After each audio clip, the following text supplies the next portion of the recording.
China operates the largest military in the world by personnel and fields more ships than the US Navy. The People's Liberation Army has spent decades modernizing from Soviet hand-me-downs into an indigenous industrial powerhouse, producing everything from stealth fighters to aircraft carriers. This video covers every major weapon system China would deploy in a conflict. Main battle tanks. Type 99. China's most advanced tank, the Type 99A, features composite and reactive armor, a 125mm smoothbore gun with an autoloader, and an active protection system that shoots down incoming missiles. The 99A includes a laser dazzler that can blind enemy sensors, advanced digital fire control, and thick frontal armor designed to stop modern anti-tank rounds. Around 400 serve with elite units earmarked for Taiwan contingencies. This is China saying they can build tanks that compete with Abrams and Leopard 2. Whether that's true in actual combat remains untested, but on paper the 99A is formidable. Type 99. The earlier Type 99 lacks the active protection system and has slightly less advanced armor than the 99A. Otherwise it's similar. 125mm gun, autoloader, laser warning system, and good mobility. Several hundred serve alongside the 99A. The base 99 established China could build modern main battle tanks without Russian help, even if they borrowed heavily from Soviet design philosophy. Type 96B. China's most numerous modern tank, the Type 96B, is a medium tank designed for mass production rather than cutting-edge performance. It mounts a 125mm smoothbore gun, features composite armor, and digital fire control. The 96B is lighter than Western main battle tanks, but adequately armed and protected for most threats. Thousands serve across the PLA. Think of it as China's equivalent to Russia's T-72, good enough in large numbers rather than exceptional individually. Type 96A. The Type 96A is an upgraded version of the base 96, with improved armor and fire control. It served as a stepping stone between the original 96 and the fully modernized 96B. Hundreds remain in service alongside newer variants. The A variant showed China was iterating and improving, rather than building a design and walking away. Type 96. The original Type 96 from the late 1990s features a 125mm gun and composite armor, but lacks the advanced systems of later variants. Thousands were produced, and many remain operational despite being outclassed by the 96B. The base 96 represented China's first mass-produced indigenous modern tank design after decades of copying Soviet models. Type 88B. The Type 88B is an upgraded version of China's earlier 88 tank with improved fire control and a 105mm gun. These tanks are thoroughly obsolete by modern standards, but hundreds remain in service with second-line units. In a major war, the 88B would get shredded by anything built after 1990, but China keeps them around because decommissioning thousands of tanks costs money. Type 59. The Type 59 is a Chinese copy of the Soviet T-54 from the 1950s. Yes, China still operates tanks from the Eisenhower administration. Thousands sit in storage, and some received upgrades with modern fire control and guns, but fundamentally, these are 70-year-old designs. The Type 59 would be target practice for modern anti-tank weapons, but China maintains them as strategic reserve in case they need to arm millions of conscripts. Realistically, these would never deploy in a Taiwan scenario.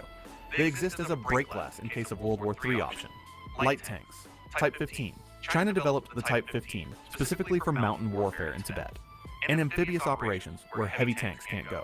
This lightweight tank features a 105mm gun, advanced fire control, and can be airlifted by transport aircraft or swim across rivers. The Type 15 weighs only 33 tons compared to 54 tons for the 99A, making it deployable in terrain where main battle tanks would sink or couldn't reach. Several hundred serve with mountain and amphibious units.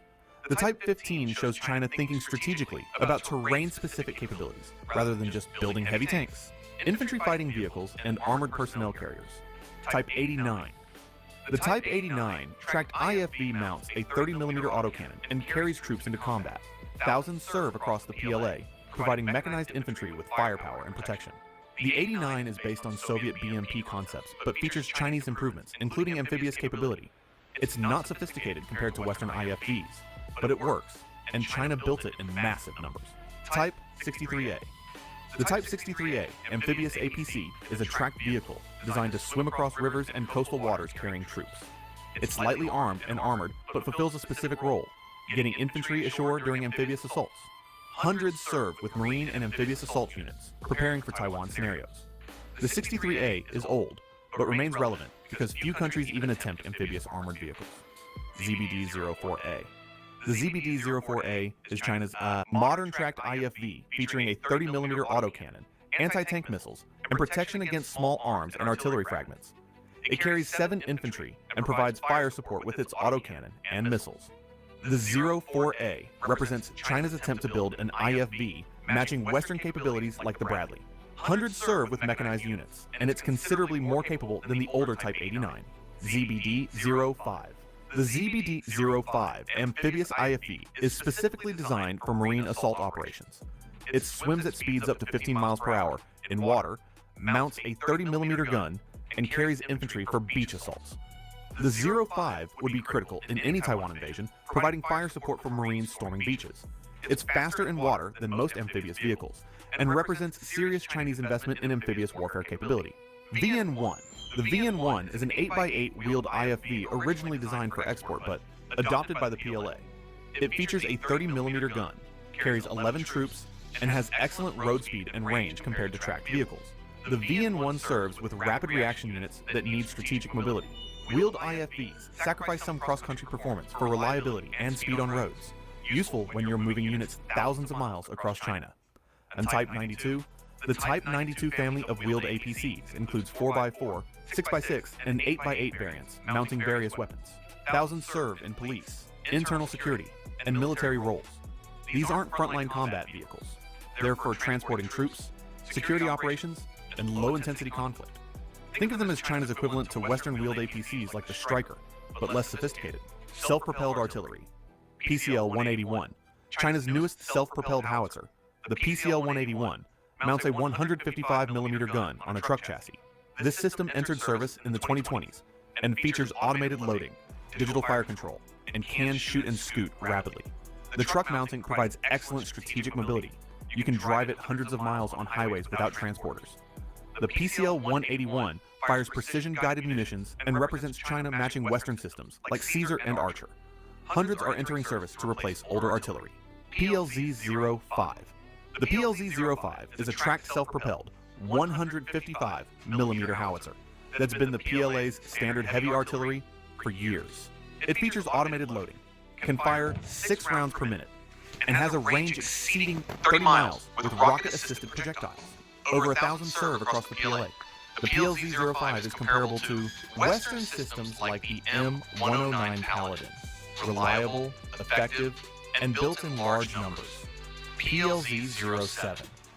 The PLZ-07 is a tracked 122mm self-propelled howitzer designed as a lighter, more mobile complement to the PLZ-05. It trades shell weight and range for lower cost and better mobility. Hundreds serve with rapid reaction units.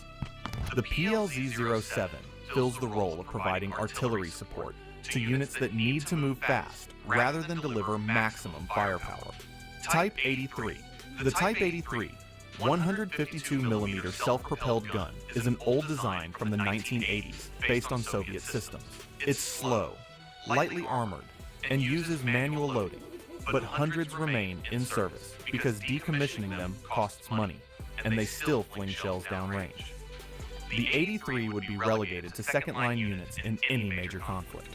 You wouldn't waste modern ammunition on this when you have PLZ-05s, towed artillery, Type 66. The Type 66 152mm towed howitzer is a Chinese copy of Soviet designs from the 1960s. These guns are thoroughly obsolete, they're heavy, slow to emplace, and lack modern fire control. But hundreds sit in storage because China built thousands and never threw them away. In a major war, the Type 66 would arm territorial defense units or sit unused in warehouses. Nobody's using these against Taiwan. Type 59-1. The Type 59-1 is a 130mm towed gun copied from Soviet designs. It's ancient, lacks precision, and would be scrap metal in any modern conflict. But it exists in Chinese arsenals, gathering dust alongside the Type 66. These weapons exist as strategic reserve for a total war scenario that hopefully never happens. Multiple launch rocket systems. PCL-191. China's newest MLRS, the PCL-191, is a modular system that can fire rockets of different sizes from the same launcher. 300mm, 370mm, or even tactical ballistic missiles. This flexibility makes it devastating. You can saturate areas with conventional rockets or strike precision targets with guided missiles. The PCL-191 entered service in the 2020s and represents cutting-edge rocket artillery. It's designed specifically to obliterate Taiwan's air defenses and military bases in the opening hours of a conflict. PHL-03. The PHL-03 fires 300mm rockets out to ranges exceeding 70 miles. Salvos from PHL-03 batteries can saturate entire grid squares with explosives. Hundreds of launchers serve with the PLA, and they'd be critical in any Taiwan scenario, suppressing air defenses, destroying air bases, and cratering ports before amphibious forces arrive. The PHL-03 is comparable to Russian Smerch, terrifying area saturation capability. PHL-16. The PHL-16 is a super heavy rocket system firing 370mm rockets, or short-range ballistic missiles. These weapons deliver warheads weighing hundreds of pounds at ranges exceeding 200 miles. The PHL-16 isn't about precision. It's about dropping enormous explosives on targets like air bases, command centers, and port facilities. China would use these in the opening strikes of any conflict to destroy critical infrastructure before defenders could respond. Type 90. The Type 90 is an older 122mm MLRS based on Soviet BM-21 Grad designs. It's simple, cheap, and effective for area saturation at shorter ranges. Hundreds remain in service despite being outclassed by newer systems. The Type 90 would saturate landing zones or suppress infantry positions. Not glamorous but effective when you fire hundreds of rockets simultaneously. Air defense systems, HQ-9. Great choices for the great you. Open your free DMAT account with Angel. Hundreds of rockets simultaneously. Air defense systems, HQ-9. The HQ-9 is China's long-range surface-to-air missile system, equivalent to Russia's S-300. The HQ-9 can engage aircraft, cruise missiles, and ballistic missiles at ranges exceeding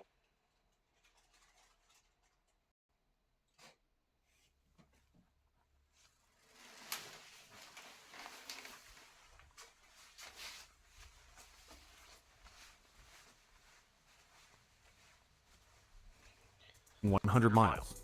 It features phased array radar and can track dozens of targets simultaneously.